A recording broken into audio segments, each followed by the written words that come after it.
Hello guys, അപ്പോൾ നമ്മളുടെ ആറ്റുനേന്ത്രൻ്റെ വിശേഷങ്ങളായിട്ട് ഞാൻ ഇന്നിപ്പോൾ വന്നേക്കണേ. ഇതിപ്പോൾ നമ്മളുടെ ഒരു ഒരു 4-ാം വളം ആവാറായി. ഇപ്പോൾ 3 വളം കഴിഞ്ഞു, 4-ാം വളം ആവാറായ ആറ്റുനേന്ത്രൻ്റെ തോട്ടത്തിലാണ് നമ്മൾ നിൽക്കണേ.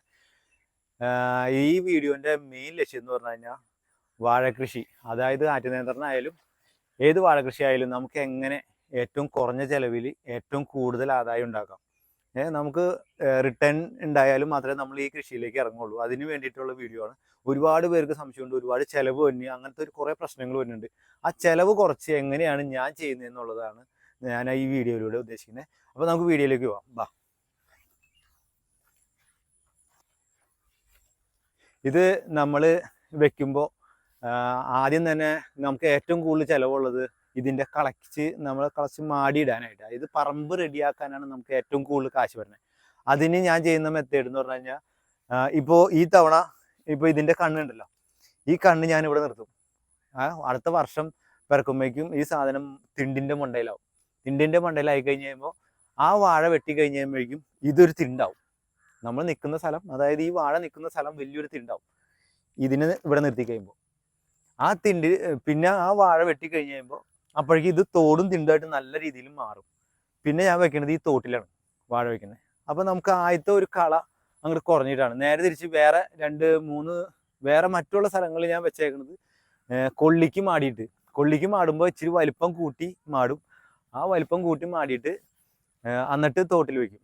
അപ്പോഴും നമുക്ക് ഗുണം ചെയ്യും. അതായത് ആദ്യത്തെ പണി നമുക്ക് തീരെ കുറയ്ക്കുക. അതായത് വെറുതെ കുഴി കുത്തി വെക്കേണ്ട ഒരു പണി മാത്രമേ വരുള്ളൂ. അങ്ങനെയാണ് ഫസ്റ്റ് പണിയിൽ നമ്മൾ എന്താ പറയുക എളുപ്പം കാണുന്നത്. അതായത് കൊള്ളിക്ക് മാടുമ്പോൾ വലിയ തിണ്ടാക്കി മാടാം, വാഴയ്ക്ക് ഉള്ള അകലത്തിൽ തിണ്ടുകൾ മാടാം, എന്നിട്ട് കൊള്ളി കുത്താം. അത് കഴിഞ്ഞിട്ട് വീണ്ടും വാഴ വയ്ക്കുമ്പോൾ എന്ന് പറഞ്ഞു കഴിഞ്ഞാൽ നമുക്ക് ആ കൊള്ളിയുടെ തിണ്ടുമ്മ അങ്ങനത്തെ കേസ്, ആ കൊള്ളിയുമ്മ തന്നെ നമുക്ക് അതിൻ്റെ പൈസ കിട്ടും. അത് കഴിഞ്ഞിട്ടാണ് വാഴ വയ്ക്കുന്നത്. അപ്പോൾ നമുക്ക് ആദ്യത്തെ പണി നേരെ കുറഞ്ഞു. പിന്നെ ചെയ്യേണ്ടത് പ്രത്യേകത എന്ന് പറഞ്ഞാൽ ഓരോ കാര്യങ്ങൾ. അതായത് ആറ്റുനേന്ത്രം മെയിനായിട്ട് വെക്കുമ്പോൾ ശ്രദ്ധിക്കേണ്ട കുറച്ച് കാര്യങ്ങളുണ്ട്. അതെന്ന് പറഞ്ഞു കഴിഞ്ഞാൽ ഒരു 500-600 വാഴയൊക്കെ നമുക്ക് ഓരോ സെക്ഷനിൽ വെക്കാൻ പാടുള്ളൂ. ഒരുപാട് വാഴ വെച്ച് കഴിഞ്ഞാൽ നമുക്ക് സെയിൽ ആവാനായിട്ട് കുറച്ച് ബുദ്ധിമുട്ടുണ്ടാകും. അതായത് ഇപ്പോൾ ചില സമയത്ത് നമുക്ക് വില കുറഞ്ഞു പോവാം, ചിലപ്പോൾ എടുക്കാനാളില്ലാത്ത അവസ്ഥ വരും. അതായത് വില കുറയുമ്പോൾ പുറത്തുനിന്ന് കായ വരുന്നത് കൊണ്ട് ആൾക്കാർ നമ്മളുടെ കായ എടുക്കാനായിട്ട് ഇത്തിരി പ്രയാസം കാണും. അതായത് ആറ്റുനേന്ത്രനൊക്കെ ആകുമ്പോൾ ഒരു 30 കിലോ 28 കിലോ ഒക്കെ ആവറേജ് ഉണ്ടാവും. അതുകൊണ്ട് തന്നെ എടുക്കാനായിട്ട് ആൾക്കാർ കുറവായിരിക്കും. അപ്പോൾ വിലയുണ്ടെങ്കിൽ നേരെ തിരിച്ച് ഇത് നല്ലോണം എടുക്കാനാണ്. അതുകൊണ്ടാണ് ഞാൻ കുറേശ്ശെ സെക്ഷനായിട്ട് ഒരു 4 സെക്ഷനായിട്ടാണ്, ഒരു കൊല്ലത്തിൽ 4 സെക്ഷനായിട്ടാണ് ഈ ആറ്റുനേന്ത്രം വെക്കുന്നത്. അപ്പോൾ ഒരു 500 വാഴ 600 വാഴ ആയിട്ട് വയ്ക്കും. ഇതിപ്പോൾ 4-ാം വളം കഴിഞ്ഞ് നിൽക്കുന്നതാണ്. ഇനിയിപ്പോൾ കൊലച്ച് നിൽക്കുന്നത് കാണിച്ചു തരാം. അതിൻ്റെ മെയിനായിട്ടുള്ള ഉദ്ദേശം എന്ന് പറഞ്ഞു കഴിഞ്ഞാൽ നമുക്ക് പൈസ കിട്ടുകയും ചെയ്യും. അതായത് നമുക്ക് കൃഷിയിൽ നിന്ന് റിട്ടേൺസ് എപ്പോഴും വന്നുകൊണ്ടിരിക്കുകയും ചെയ്യും. അന്ന് ഒരുപാട് ചിലവ് വരികയില്ല. നമ്മൾ ഇതിൻ്റെ ഒരു കണ്ണ് നിർത്തി കഴിഞ്ഞ് വീണ്ടും കൊലപ്പിക്കുമ്പോൾ എന്ന് വെച്ച് കഴിഞ്ഞാൽ 3 വളം 4 വളം നമുക്ക് മാക്സിമം വരുള്ളൂ. അപ്പോൾ ആ തിണ്ട് നമുക്ക് ഉണ്ടായി കിട്ടുകയും ചെയ്യും. വളമിട്ട് നമുക്ക് അത് വലിയൊരു തിണ്ടാവും.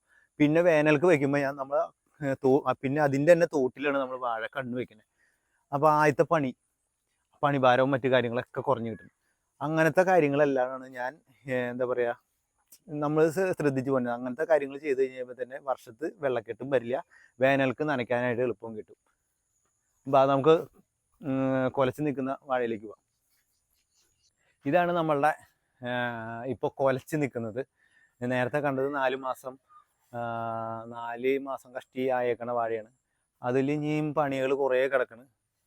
പണികൾ എന്ന് പറഞ്ഞു കഴിഞ്ഞാൽ A to Z ഇപ്പോൾ 4 വളം ആയിട്ടുള്ളൂ. ഒരു 2 വളം 2 വളം കഴിയുമ്പോഴേക്കും കൊലയാവും. അത് കഴിഞ്ഞിട്ട് ഈ ഭാഗത്തുമ്പോൾ ഒരു പൊടിവളം. ഇപ്പോൾ ഞാൻ ഇത് ഇട്ട് മൂടി പയ്യൊരു തിണ്ടായി കിടക്കുന്നുണ്ട്.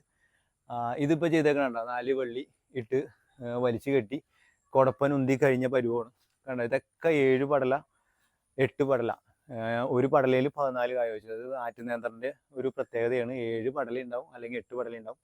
ആ ഒരു പടലയിൽ 14 കായ 15 കായ വെച്ച് ആവറേജ് ഉണ്ടാവും. എങ്ങനെ വന്നാലും ഒരു 28 കിലോ ഒരു കൊല നമുക്ക് തൂങ്ങും. ഏറ്റവും കുറഞ്ഞത് ഒരു 28 കിലോ അത്യാവശ്യം നല്ല രീതിയിൽ വന്നിട്ടുണ്ടെങ്കിൽ ഉണ്ടാവും.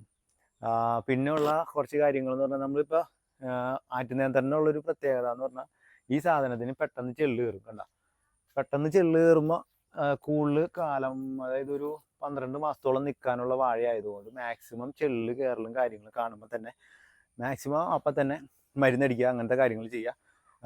1 മാസം 2 മാസം കൂടുതൽ നിന്ന് കരുതി നമുക്ക് വേറെ നഷ്ടങ്ങൾ വന്നില്ല, കുറച്ച് ചിലവ് വന്നുള്ളൂ. എന്നാൽ ആലോചിച്ച് നോക്കൂ, 28 കിലോ എന്ന് പറയുമ്പോൾ സാധാരണ മേട്ടുപ്പാളയം വാഴയാണെങ്കിൽ നമുക്ക് 9 കിലോ 10 കിലോ ഏറ്റവും കൂടിയത് 15 കിലോ വരെയൊക്കെ കിട്ടുള്ളൂ. നേരെ തിരിച്ച് ഇതാണെങ്കിലോ ഈ പറഞ്ഞ 6 വളത്തിൽ അല്ലെങ്കിൽ 7 വളം ഒന്ന് കൂട്ടിക്കോ, 7 വളത്തിൽ ഈ 28 30 കിലോത്തോളം നമുക്ക് ഒരൊറ്റ കൊലമ കിട്ടാണ്. ആകെ 2 മാസം നമുക്ക് ഈ വാഴ കൂടുതലായിട്ട് നിൽക്കണുള്ളൂ. അപ്പോൾ നമുക്കത് ലാഭമല്ലേ? നമുക്കപ്പോൾ ചിലവ് കുറയുകയും ചെയ്യും, ഈ 7 വളർത്തുമ്പോൾ 28 കിലോ കിട്ടുകയും ചെയ്യും. അപ്പോൾ ഇനി നമുക്ക് ഇപ്പോൾ വെട്ടിക്കൊണ്ടിരിക്കുന്ന ഒരു പറമ്പുണ്ട്. ഈ പറമ്പ് നിങ്ങൾക്ക് മനസ്സിലാവേണ്ടത് ഇത് 20 കിലോ ഉണ്ടോ 28 കിലോ ഉണ്ടോ എന്ന്. അതിന് വേണ്ടിയിട്ട് നമുക്ക് വെട്ടിക്കൊണ്ടിരിക്കുന്ന പറമ്പിലേക്ക് നമുക്കൊന്ന് പോവാം. നമുക്ക് അങ്ങോട്ടേക്ക് പോവാം. നമ്മളുടെ അങ്ങനെ വെട്ടിക്കൊണ്ടിരിക്കുന്ന പറമ്പ് ഇതാണ് കേട്ടോ. ഇപ്പോൾ ഇവിടെ ഇന്നും കൂടി വെട്ടിയതാണ്. ആ വെട്ടുന്ന വീഡിയോ നമുക്ക് അടുത്തതിൽ ഉൾപ്പെടുത്താം. ഇപ്പോൾ തൽക്കാലം ഇപ്പോൾ കുറച്ച് പേര് ചോദിച്ചുകൊണ്ടാണ് ഞാൻ ഈ വീഡിയോ അത്യാവശ്യമായിട്ട് ചെയ്യുന്നത്. ഇതെങ്ങനെ ലാഭത്തിൽ കൊണ്ടുവരുന്നു എന്നുള്ള ആശയം. അതെങ്ങനെയാണെന്ന് വെച്ചാൽ ഇതിപ്പോൾ വെട്ടിക്കൊണ്ടിരിക്കുന്ന വാഴയാണ്. ഇതിനിപ്പോൾ അടുത്ത സെക്ഷൻ ഞാൻ ചെയ്യാൻ പോണതില്ലേ, ഇപ്പോൾ അതെ വേണ്ട, ഇതിപ്പോൾ അടുത്ത ആഴ്ച വെട്ടിപ്പോവും. അപ്പോൾ വെട്ടി കഴിയുമ്പോൾ ഇതിനകത്ത് നല്ല കണ്ണ് നോക്കും. ഈ നല്ല കണ്ണ് നോക്കിയിട്ട് ഏതെങ്കിലും ഒരെണ്ണം നിർത്തും, ബാക്കിയൊക്കെ ഞാൻ വെറുതെ മോറ് മാത്രം വെട്ടിക്കളയും. ഓൾറെഡി ഒരു ചെറിയ തിണ്ടിൻ്റെ മണ്ടയിലാണ് ഇപ്പോൾ ഈ വാഴ നിൽക്കണേ. എന്നിട്ട് ഇതിന് ഫസ്റ്റ് തന്നെ കുറച്ച് കുമ്മായും കോഴിവളവും എല്ലാം ഇട്ടുകൊണ്ട് മൂടും. നല്ല രീതിയിൽ മണ്ണ് വെട്ടിക്കയറ്റും. കാരണം ഇനിയിപ്പോൾ വർഷമായി കഴിഞ്ഞ് കഴിയുമ്പോൾ വെട്ടിക്കയറ്റി പെട്ടെന്ന് ഇത് കയറിപ്പോരും. അതായത് ഇവിടെ കണ്ണ് കണ്ട ഒരു കണ്ണ്, അതായത് വാഴയുടെ മുതുകിലെ കണ്ണ് നല്ല കണ്ണായിരിക്കും. കണ്ട എല്ലാ വാഴയുടെയും മുതുകിലെ കണ്ണ് നല്ല കണ്ണായിരിക്കും. അതിൻ്റെ അടുത്ത തവണത്തെ റിസൾട്ട് ഭയങ്കര റിസൾട്ടായിരിക്കും. ഇതിന് ഭയങ്കര വലിയ കൊലയായിരിക്കും. അതുകൊണ്ട് തന്നെ ഈ കണ്ണ് അങ്ങോട്ട് നിർത്തും. അപ്പോൾ ഇതിന് ഇനി 3 വളവും 4 വളവും വേണ്ടി വരുള്ളൂ. ഈ നല്ല രീതിയിൽ കോഴിവളം ഇട്ട് കൊടുക്കുക, അല്ലെങ്കിൽ വേണമെങ്കിൽ ആട്ടുംകാട് ഇടാം, കുഴപ്പമൊന്നുമില്ല. അതുപോലെ തന്നെ കുമ്മായം നല്ല രീതിയിൽ കൊടുക്കുക, രാജപ്പൂസ് നല്ല രീതിയിൽ കൊടുക്കുക.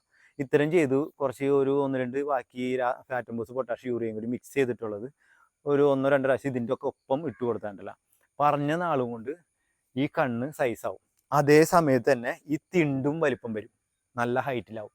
അതായത് വെള്ളം കയറാണ്ടിരിക്കാനും മറ്റേ വെള്ളക്കെട്ട് വരാണ്ടിരിക്കാനൊക്കെ നമ്മൾ അങ്ങനെ പൊക്കി കൊടുക്കും. അപ്പോൾ ഓൾറെഡി തിണ്ട് കിട്ടിയില്ലേ, ആ തിണ്ട് നമ്മൾ വീണ്ടും കളയില്ല. ആ കളയാണ്ടിരുന്നുകൊണ്ട് അടുത്ത തവണ നമുക്ക് വാഴയ്ക്ക് വേണമെങ്കിൽ വാഴ വെക്കണമെങ്കിൽ തോട്ടിൽ വെക്കാം വേണമെങ്കിൽ, അല്ലെങ്കിൽ വേണ്ട നമുക്ക് കൊള്ളി കുത്താനാണ് തോന്നുന്നത്. അപ്പോൾ എന്ത് ചെയ്യും, ഈ കണ്ണുകളൊക്കെ നമ്മളാണ് വെറുതെ കുത്തി പൊളിച്ച് അവിടെ ഇട്ടിട്ട് നേരെ കുമ്മായം തൂവി നമ്മുടെ കപ്പ കുത്തി കൊടുക്കും. എല്ലാവരും ആ തിണ്ടുമ്പോൾ തന്നെ നടക്കും. നേരെ തിരിച്ച് അത് കഴിഞ്ഞിട്ടുള്ള തവണ നമുക്ക് കപ്പ മാറ്റി ഈ വാഴക്കണ്ണ് വെക്കണം, നേരെ ആ തോട്ടിൽ വെച്ച് കൊടുക്കും. വേനലാണെങ്കിൽ നമ്മൾ തോട്ടിൽ വെച്ച് കൊടുക്കും. അത് കഴിഞ്ഞിട്ട് അപ്പോൾ ആദ്യത്തെ പണികളും മറ്റു കാര്യങ്ങളും നേരെ പകുതിയാക്കിയിട്ടാണ്. പിന്നെ കണ്ണ് നിർത്തുമ്പോൾ നമ്മൾ കണ്ണിൻ്റെ ചിലവ് 17 രൂപ കൊടുക്കണം നമ്മളൊരു കണ്ണിന്.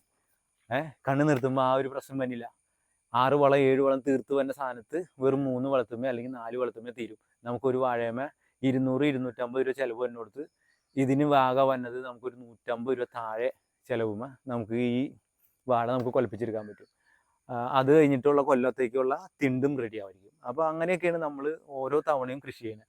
അപ്പോൾ നിങ്ങൾക്ക് എൻ്റെ ഐഡിയാസ് മനസ്സിലായിട്ടാവും എന്ന് വിചാരിക്കുന്നത്. അതായത് കണ്ണ് നിർത്തുക അല്ലെങ്കിൽ തിണ്ടുമ്പോൾ കയറ്റുക, തിണ്ട് നമുക്ക് അടുത്ത തവണയ്ക്ക് യൂസ് ചെയ്യാൻ മാതിരിയിൽ തിണ്ടാക്കുക. അപ്പോൾ അതിനനുസരിച്ചുള്ള ആക്കവും ആരോഗ്യവും ആ വാഴയ്ക്ക് ഉണ്ടാവും. നല്ല രീതിയിൽ മണ്ണ് വെട്ടി കയറ്റുമ്പോൾ വെള്ളക്കെട്ട് വരെയില്ല. അപ്പോൾ അതെല്ലാം കണക്ക് കൂട്ടിയിട്ട് വേണം. അപ്പോൾ അങ്ങനെ ഒരുപാട് കാര്യങ്ങൾ ചെയ്യുക.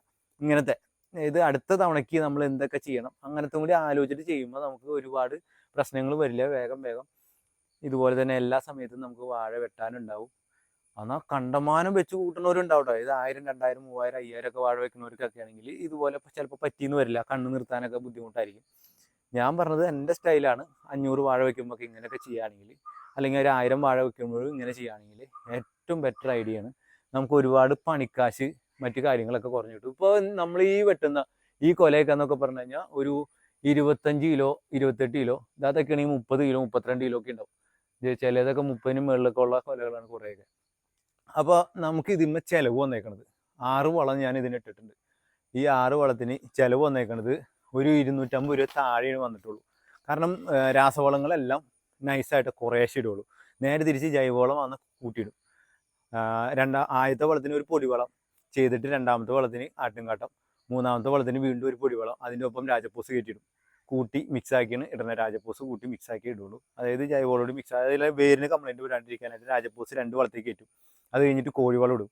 കോഴിവളത്തിൻ്റെ ഒപ്പം ഒരു ലേശം രാസവളം ലൈറ്റായിട്ട് ഇടും. എല്ലാ രാസവളത്തിൻ്റെ ഒപ്പം കുറേശ്ശെ ജൈവവളം കൂടി കൂട്ടിയിടുകയാണെങ്കിൽ ഈ വാഴയുടെ വേര് കംപ്ലൈൻറ്റ് വരാണ്ട് നോക്കിക്കോളും, അത് തന്നെ നോക്കിക്കോളും. അപ്പോൾ നമുക്ക് ഒരുപാട് പ്രശ്നങ്ങളില്ലാണ്ട് വാഴ സൈസായി കിട്ടും. അല്ലെങ്കിൽ എന്ത് പറ്റും, വാഴ കംപ്ലൈൻറ്റ് വന്നു വെച്ചാൽ വാഴയുടെ വേര് കംപ്ലൈൻറ്റ് ആയി കഴിഞ്ഞാൽ ഒരു കാരണവശാലും ഇത്രയും വലിയ കൊലയൊന്നും മൂത്ത് കിട്ടില്ല. അതൊക്കെ എല്ലാവരും ശ്രദ്ധിക്കുക. അപ്പോൾ നമ്മളുടെ ചിലവ് വന്നത് ഇത്രയാണ്. ഒരു മാക്സിമം ഏറ്റവും കൂടി പോയാൽ 250 രൂപ കഷ്ടി വരുള്ളൂ. ഈ ഒരു കൊലയ്ക്ക് ഇതേ ഇപ്പം ഇന്ന് ഞാൻ വെട്ടിയത് 51 രൂപയാണ് ഒരു കിലോന് കായ്ക്ക് കൊടുത്തത്. 30 കിലോ, 31 കിലോ, അതുപോലെ 28 കിലോ, ആ റേഞ്ചിലായിരുന്നു ഇവിടുത്തെ വാഴ കൊലകൾ ഞാൻ വെട്ടിയത്.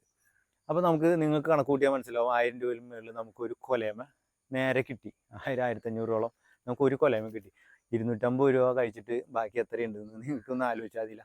അപ്പോൾ ശരി, നിങ്ങൾക്ക് മനസ്സിലായിട്ടുണ്ടാവും എന്ന് വിചാരിക്കുന്നു. അപ്പോൾ ഈ കൊല എങ്ങനെ വെട്ടണമെന്നുള്ളത് ഞാൻ അടുത്ത വീഡിയോ ചെയ്യുന്നതായിരിക്കും കേട്ടോ, അത് മറക്കണ്ട. പിന്നെ ഇതിന് മുമ്പത്തെ വളങ്ങളുടെ കാര്യങ്ങൾ എന്തെങ്കിലും അറിയാനുണ്ടെങ്കിൽ ഇതിൻ്റെ മുമ്പുള്ള വീഡിയോസിൽ ആയിട്ട് നിയന്ത്രണൻ്റെ വാഴയുടെ വളം വെപ്പ് എന്നൊക്കെ പറഞ്ഞ് ഞാൻ കൊടുത്തിട്ടുണ്ട്. ആ വീഡിയോസ് കണ്ടാൽ മതി. അപ്പോൾ ശരി, നമുക്ക് അടുത്ത വീഡിയോയിൽ വീണ്ടും കാണാം. ബൈ.